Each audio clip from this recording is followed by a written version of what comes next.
नमस्कार दोस्तों, देखो भारत में जो बलात्कार की समस्या है वो बहुत ही इम्पोर्टेंट और सभी को चिंता में डालने वाली समस्या है, जो देश में महिलाओं के खिलाफ आम अपराधों में चौथे नंबर पर आता है। After an absolutely gut-wrenching video of a 12-year-old girl in torn clothes and bleeding from door to door in a jail setting in Madhya. A 16-year-old girl was allegedly raped by 400 people. That's right, 400 people in the last 6 months.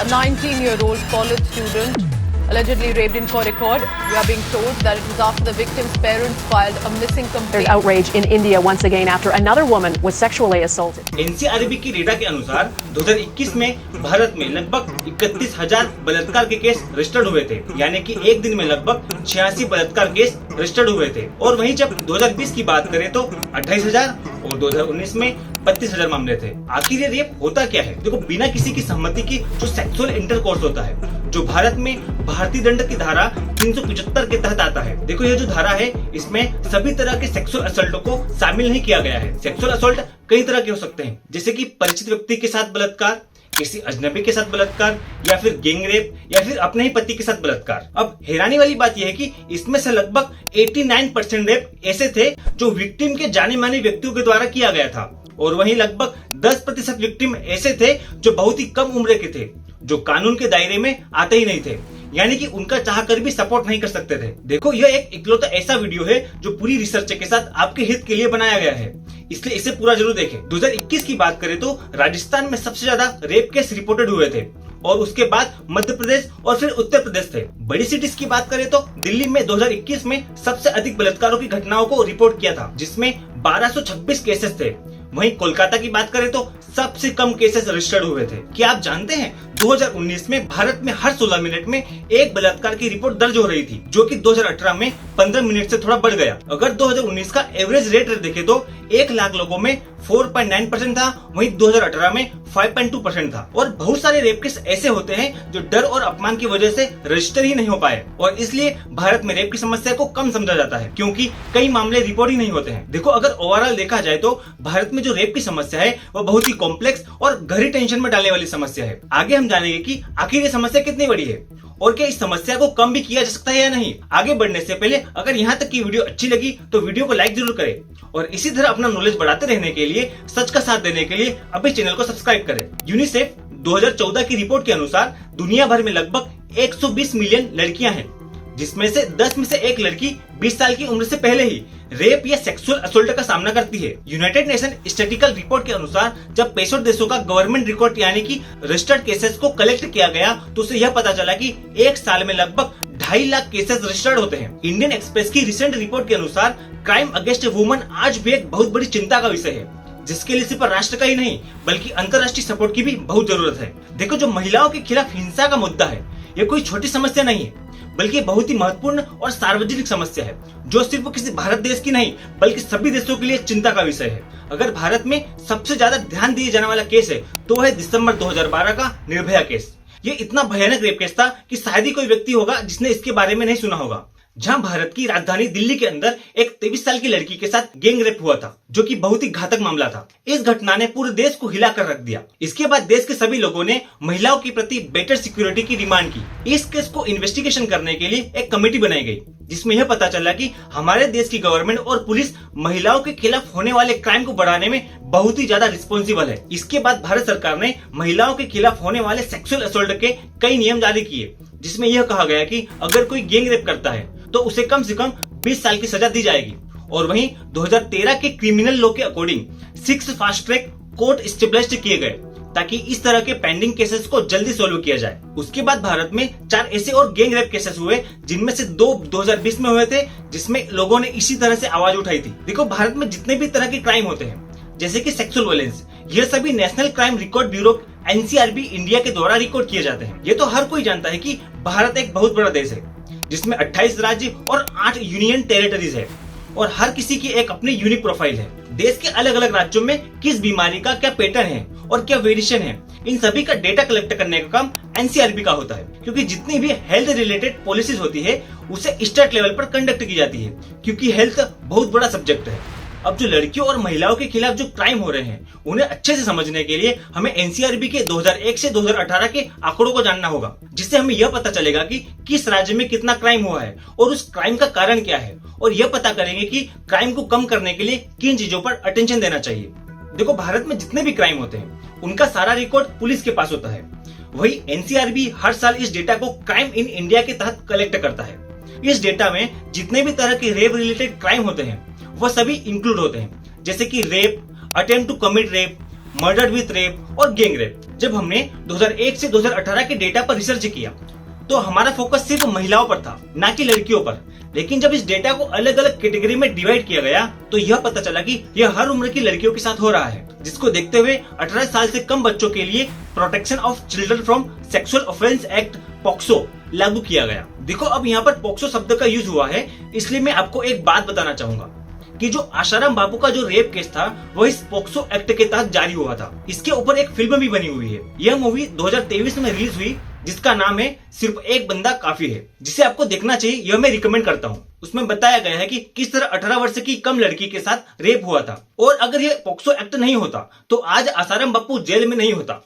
इसे देखने के बाद आपको बहुत कुछ सीखने को मिलेगा कि भ्रष्टाचार की वजह से बहुत सारे न्याय हो ही नहीं पाते हैं, इसलिए समाज में एक नेक इंसान का होना बहुत मायने रखता है। अब वापस रिसर्च पर आते हैं। इस रिसर्च से यह पता चला था कि इंडिया में जितने भी रेप रिलेटेड क्राइम है 2001 में 1 लाख महिला और लड़कियों पर 11.6% था, वहीं 2018 में 19.8% हो गया।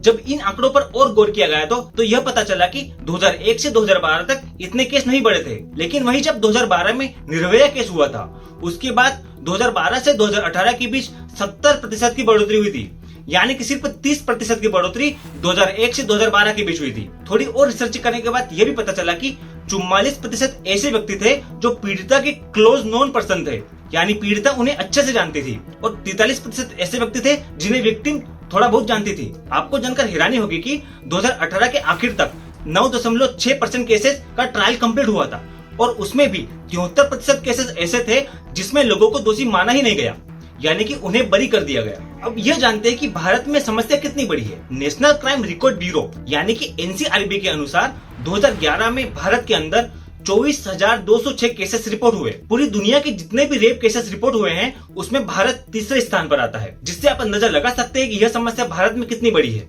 अब यह जानने की कोशिश करते हैं कि ऐसे कौन से फैक्टर हैं जिसकी वजह से रेप केस में बढ़ोतरी होती है। इसमें कई कारण हो सकते हैं, जैसे कि लड़के व लड़कियों में भेदभाव, कानून और एजुकेशन सिस्टम, जिस एरिया में रहते हैं वहाँ का माहौल, और कुछ साइकोलॉजिकल और मोटिवेशनल रीजन भी होते हैं। अभी तक हमने जाना कि ऐसे कौन से संभावित कारण हैं जो रेप केस का कारण बन सकते, लेकिन हमें यह जानना जरूरी है कि इसका एग्जैक्ट कारण कौन सा है, जिसके लिए हमें जो दिल्ली में रेप केस हुआ था उसकी एनालिसिस करना होगी। देखो, 2012 में जो दिल्ली गैंगरेप हुआ था वो बहुत ही हैवानियत भरा इंसिडेंट था, जिसने सिर्फ भारत देश का नहीं बल्कि सभी देशों का ध्यान आकर्षित किया था। 2012 में नई दिल्ली के अंदर हुए इस गैंग रेप के केस ने पूरे देश को चौंका दिया था, जब एक 30 साल की लड़की के साथ बहुत ही बुरे तरीके से चलती बस के अंदर 6 लोगों के द्वारा रेप किया गया था। अब यह जानते हैं कि जिन्होंने रेप किया था उनका बैकग्राउंड क्या था और वह क्या काम करते थे। यह दिल्ली रेप केस आक्रमण 6 लोगों के द्वारा किया गया था, जिनकी प्रोफाइल कुछ इस तरह है। एक दिल्ली के पास वाले राज्य का व्यक्ति था जो कि एक बस ड्राइवर था, जिसकी उम्र 35 साल थी और वह घटना के समय नशे में था। वहीं दूसरा व्यक्ति ड्राइवर का भाई था और वह बस का क्लीनर था। वहीं तीसरा व्यक्ति 19 साल का फल बेचने वाला व्यक्ति था, जिस पर विक्टिम के दोस्त को घायल करने का आरोप था। और चौथा व्यक्ति 20 साल का शादीशुदा लड़का था जिसके 2 बच्चे थे और वह उसी बस पर हेल्पर का काम करता था। एक 20 साल का लड़का था जो जिम असिस्टेंट था, जिसने विक्टिम को बांध कर रखा था जब विक्टिम के दोस्त पर हमला किया गया। छठा व्यक्ति जिसने विक्टिम को बेहोश करने के बाद उसे असॉल्ट किया। इससे यह पता चलता है कि रेप करने वाला व्यक्ति कोई भी हो सकता है। इतना सब कुछ जानने के बाद भी इसका एक्चुअल रीजन नहीं जान पाए, इसलिए देश में बलात्कारों को बचाने और रोकने के लिए हमें भी योगदान देना होगा। अब यह जानते हैं कि आखिर ऐसा क्या किया जाए जिससे देश में होने वाले बलात्कारों को कम किया जा सके। देखो, अगर समाज में लड़कियों को सही सम्मान दिया जाए, जेंडर इक्वलिटी को बढ़ावा दिया जाए तो इस समस्या को कम किया जा सकता है। देश में जितने भी रेप केस होते हैं उन पर पूरी तरह से लीगल इन्वेस्टिगेशन की जाए, जिससे हर दोषी को सजा मिले, ताकि लोगों के मन में अपराध करने से पहले डर का अनुभव हो। देश में जितने भी सेक्सुअल असॉल्ट और रेप रिलेटेड केस होते हैं उन्हें तुरंत रजिस्टर किया जाए ताकि एग्जैक्ट डेटा इकट्ठा हो सके। जितने भी पुलिस कर्मचारी हैं उन सभी को जितने भी सेक्सुअल असॉल्ट के केसेस हैं उन पर स्पेशल इन्वेस्टिगेशन और इंट्रोगेशन की ट्रेनिंग दी जाना चाहिए और यह भी सिखाया जाए कि इस तरह के केसेस में ईमानदारी से काम करना है। जो विक्टिम इस साइकोलॉजिकल ट्रामा से गुजर रहे हैं उनका एक्सपीरियंस कंसीडर किया जाए और उसको देखते हुए इन्वेस्टिगेशन मेथड की क्वालिटी को बढ़ाया जाए। जो भी अपराधी है उनकी सजा को कठिन से कठिन बनाया जाए, जिसकी वजह से लोगों के मन में डर बना रहे कि इसकी सजा कितनी बड़ी है। देखो, जितने भी रेप केस होते हैं उन पर उसी समय एक्शन लिया जाए और कम से कम समय में अपराधी को सजा दी जाए। जो भी विक्टिम है जिसके साथ ये घटना घटी है उसके साथ सामाजिक रूप से व्यवहार किया जाए और उसे सपोर्ट किया जाए, ना कि उसे गलत नजर से देखा जाए, क्योंकि आज किसी और पर बीत रहा है कल आप पर भी बीत सकती है। विक्टिम के लिए एक प्रॉपर सपोर्ट सेंटर बनाया जाए जहां उसे पूरा कंफर्ट और गाइडेंस मिल सके। इन तरह के रेप केसेस को हैंडल करने के लिए जो भी मेडिकल स्टाफ है उन्हें एक स्पेसिफिक ट्रेनिंग दी जाए जिससे विक्टिम की फिजिकल और मेंटल हेल्थ की नीड को समझा जा सके। सभी स्कूल में सेक्स एजुकेशन को इंट्रोड्यूस किया जाए और उनकी वर्कशॉप में समझाया जाए ताकि हर स्टूडेंट एजुकेट हो सके। सभी माता पिता और टीचर्स को ट्रेनिंग दी जाए कि किस तरह इस टॉपिक पर अपने स्टूडेंट और बच्चों के साथ डिस्कस कर सके। जैसे कि हर राज्य में कोई न कोई महिला नेता होती है, उन महिलाओं को भी ट्रेनिंग दी जाए ताकि समय समय पर वह वर्कशॉप ले सके और लोगों को बताए कि हमारा कानून कितना मजबूत है, किसी को डरने की जरूरत नहीं है। अगर कोई समस्या से पीड़ित है तो उसकी पूरी तरह से मदद करना चाहिए और जितना हो सके पॉसिबल डोनेशन देना चाहिए। देश के जितने भी सेलिब्रिटी है उनको इस कैंपेन में हिस्सा लेना चाहिए और जेंडर इक्वलिटी को प्रमोट करना चाहिए। सोशल मीडिया और मोबाइल प्लेटफॉर्म के द्वारा सोशल इशू पर एड चलाकर लोगों को जागरूक करना चाहिए, खासकर यूथ जनरेशन के लिए। ये जानते हुए भी कि रेप कितना घिनौना और अपराधी है, ये जानने के बाद भी रेप केसेस बढ़ते ही जा रहे हैं और इन केसेस को कम करने के लिए हमने जो अभी बात की है इन कारकों पर ध्यान देना चाहिए ताकि इसकी मात्रा में कमी आ सके। अगर दूसरे देशों की बात करें तो वहाँ पर रेप बाय पार्टनर और डेट रेप को भी रेप केसेस में रिपोर्ट किया जाता है, लेकिन इंडिया में ऐसा नहीं होता। इसकी वजह से भी इंडिया में रिपोर्टेड रेप की संख्या बहुत कम है।